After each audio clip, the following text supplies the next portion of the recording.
Sokrates'in infazından sonra Platon kendini kritik bir yol ayrımında buldu. Siyaset alanında ilerlemeyi planlarken hocası Sokrates'in idamı onun için bir dönüm noktası oldu. Atina'nın mevcut politik düzeninin reformlarla düzeltilemeyeceğine kanaat getirerek felsefeye yöneldi. İçinde bulunduğu çağın sorunlarını derinlemesine kavrayıp onlara çözümler üretmeye çalışan bir düşünürdü.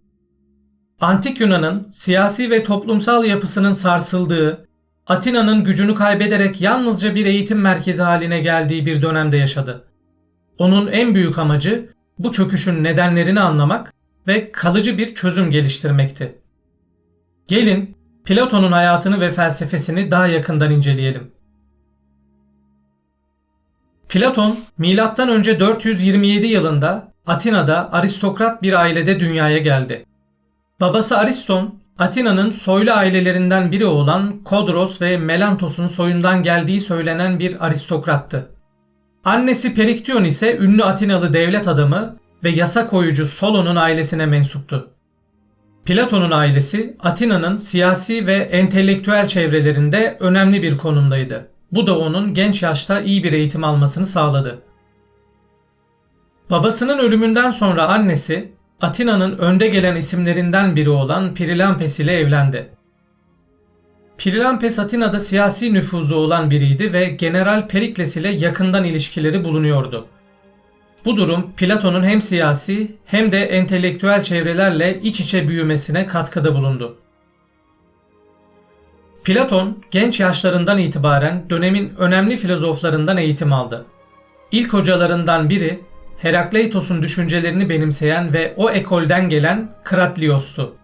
Platon, Sokrates'in ahlak ve bilgi anlayışını, Parmenides'in değişmez varlık fikrini, Herakleitos'un değişim görüşünü, Pisagor'un matematiksel idealizmini ve Anaxagoras'ın akıl kavramını sentezleyerek kendi özgün felsefi sistemini oluşturmuştur.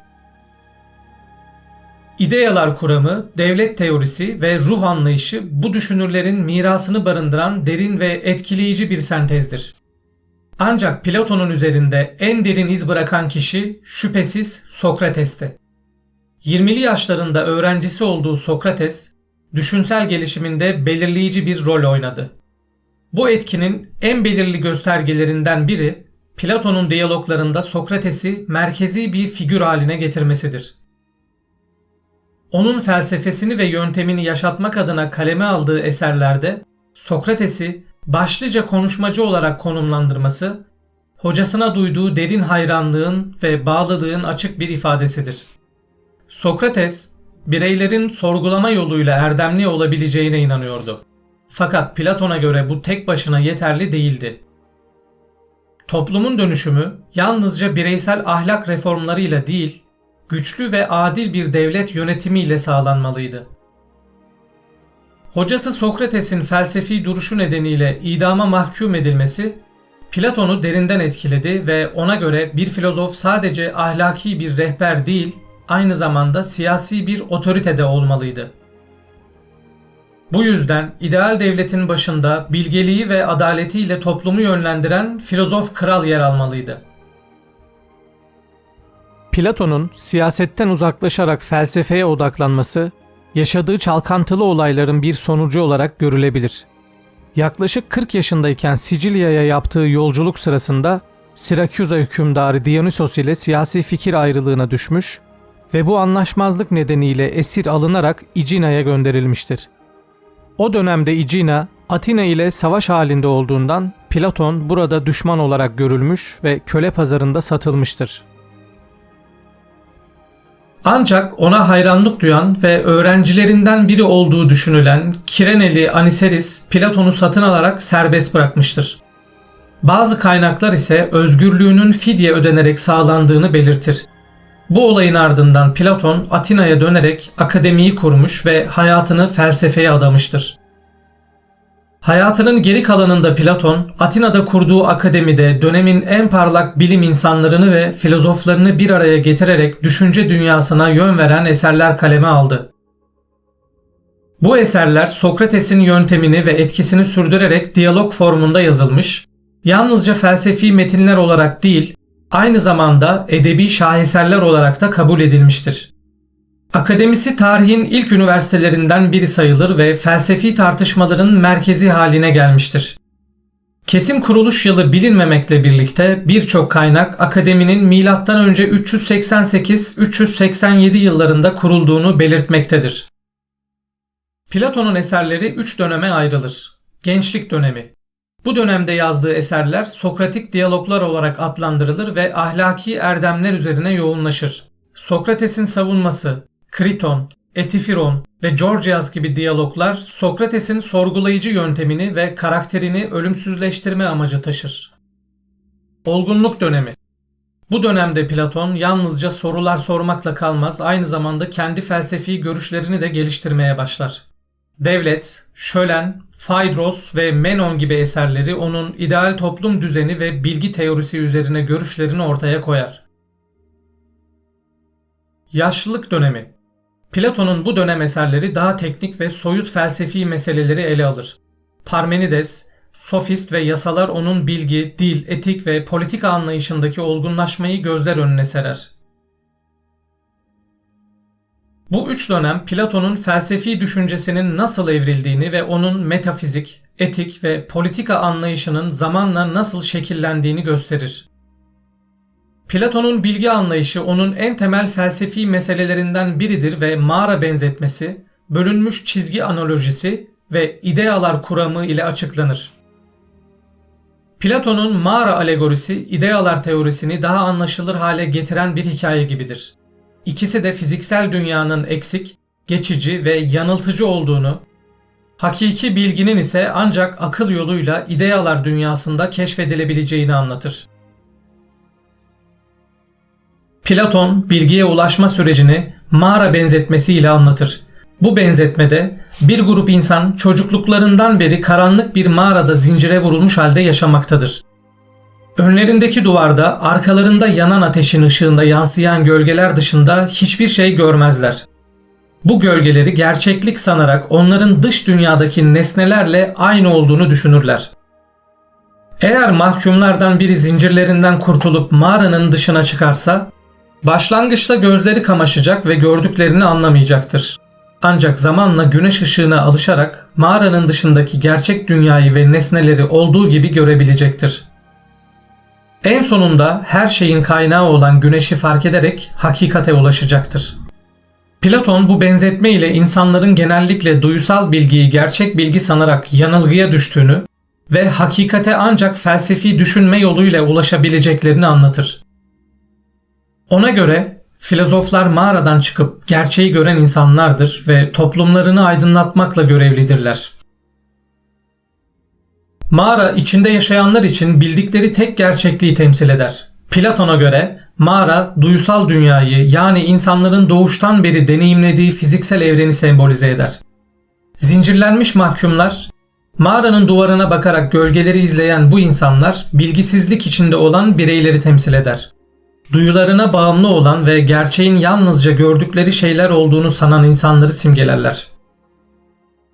Mağaranın duvarına yansıyan gölgeler, gerçeğin çarpıtılmış eksik bir versiyonudur. Platon'un idesine göre duyularla algılanan dünya, gerçek bilginin yalnızca bir yansımasıdır. Günümüz dünyasında medyanın, ideolojilerin ve yanlış bilgilerin insanları nasıl etkileyebileceğini de düşündürebilir. Gölgelerin oluşmasını sağlayan ateş, gözle görülebilir ama sınırlı bir ışık kaynağıdır. Gerçek bilginin tam kaynağı olmasa da kısmi bir aydınlanma sağlar. Platon'un felsefesinde ateş, duyular aracılığıyla edinilen bilgiyi temsil eder. Mahkumların farkında olmadığı bu figürler, toplumda gerçeği çarpıtan otoriteleri temsil eder. Dini, siyasi ya da kültürel güçlerin insanları nasıl yönlendirdiğini anlatır. Mağaradan çıkan mahkum, bilgelik ve felsefi sorgulama yoluyla gerçeği arayan insanı temsil eder.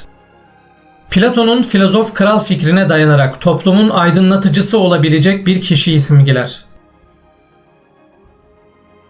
Mağaradan çıkan mahkumun dış dünyada gördüğü güneş, gerçek bilgiyi, hakikati ve iyi ideyasını simgeler. Platon'a göre en yüksek bilgi seviyesine ulaşan kişi, doğruyu ve iyiyi tam anlamıyla kavrayabilendir. aydınlanmış bireyin toplumu eğitmek için geri dönmesini temsil eder. Ancak Platon, insanların çoğunun hakikati kabullenmek yerine eski inançlarına bağlı kalacağını ve filozofu reddedeceğini öne sürer. Platon'un bilgi anlayışını daha iyi anlamak için bölünmüş çizgi analojisi önemlidir. Platon, bilginin farklı seviyelerini 4 kategoriye ayırır. Sanılar, gölgelere ve yansımalarına dayalı yanıltıcı bilgi. İnanç, fiziksel nesnelere dayanan duyularla edinilen bilgi. Akıl yürütme, matematiksel ve mantıksal düşünme ile elde edilen bilgi. Saf akıl, ideyaların bilgisine ulaşma süreci. Platon'un mağara benzetmesini tamamlayan ve varlığın yapısını insan bilgisinin sınırları içinde açıklamaya yönelik olan bölünmüş çizgi analojisi, varlık alanını tek bir doğru çizgi ile temsil eder.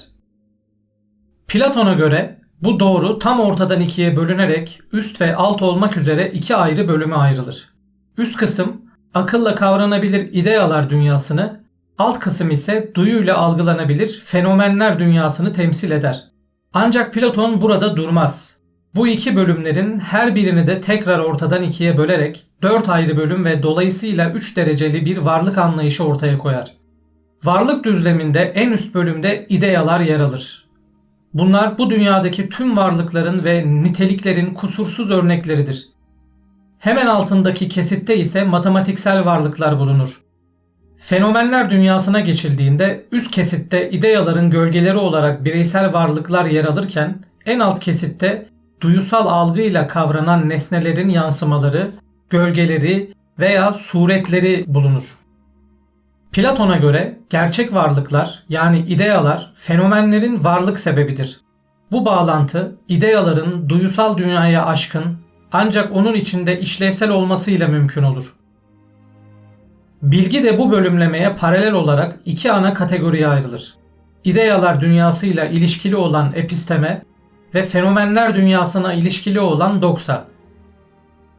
Episteme akıl yoluyla elde edilen zorunlu ve ebedi bilgiyi, doksa ise duyulara dayalı kanaatleri ifade eder. Platon'a göre gerçekten var olan ancak bilinebilir. Bu nedenle de ancak ideyalar bilgi nesnesi olabilir. Değişen şeyler yani fenomenler gerçek bilgiye konu olamaz. Platon, episteme ve doksa arasındaki bu ayrımın daha da derinleştirilmesi gerektiğini savunur ve böylece her bir kategoriyi ikiye ayırarak 4 farklı biliş tarzı ortaya koyar.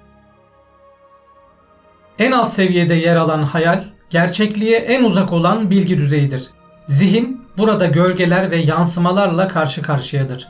Ancak bunların gerçek olduğunu sanarak yanılgıya düşer. Örneğin çölde görülen bir serap eikasiyanın en tipik örneğidir. Mağara benzetmesindeki mahkumların duvara yansıyan gölgeleri gerçek sanmaları bu seviyede yer alır. Duyusal nesnelere dayanan bilgi türüdür. Doğruluk payı eikasiyadan yüksek olsa da yine de mutlak bilgi değildir. Zira duyuların bizi yanıltabilme ihtimali vardır. Düşünme, matematiksel ve mantıksal düşünceye dayanan bilgi seviyesidir. Bu bilgi tümden gelimsel bir yöntemle elde edilir ancak Platon'a göre matematik kesin bir bilim değildir. Çünkü hipotezlere dayanır ve duyusal formlar kullanır. Yetkin bilgi, bilginin en üst seviyesi olan noesis, akıl yürütmenin ve sezginin birleştiği, ideyalar düzeyinde doğrudan gerçekliğe ulaşmayı sağlayan saf bilgidir. Bu aşamada zihin, tüm varlığı bir bütün olarak kavrar ve her şeyin ilişkilendirildiği bir düşünce sistemine ulaşır. Platon'un bu bölünmüş çizgi analojisi hem ontolojik hem de epistemolojik açıdan insan zihninin bilgiye ulaşma yollarını ve sınırlarını gözler önüne serer. Bilgiye ulaşma sürecinde zihnin geçirdiği dönüşümler aynı zamanda ruhun gerçeğe doğru çıktığı bir yolculuğu temsil eder. Sonuç olarak Platon'a göre gerçek bilgiye duyulara dayalı kanaatlerle değil, aklın ve mantığın en yüksek seviyesinde ulaşılabilir. Dünyayı ve varlığı anlamlandırmanın yolu yansımalardan ve gölgelerden çıkıp gerçekliğin saf formlarına yönelmektir. Bu 4 aşama Platon'un ideyalar kuramı ile doğrudan bağlantılıdır. Platon'a göre duyularımızla algıladığımız dünya geçici ve yanıltıcıdır. Asıl gerçeklik ideyalar dünyasında bulunur. Belki de Platon'un bize bıraktığı en büyük miras, asıl gerçekliği keşfetmek için gölgelerin ötesine bakmamız gerektiği fikridir. Bir sonraki videoda görüşmek üzere. Hoşça kalın.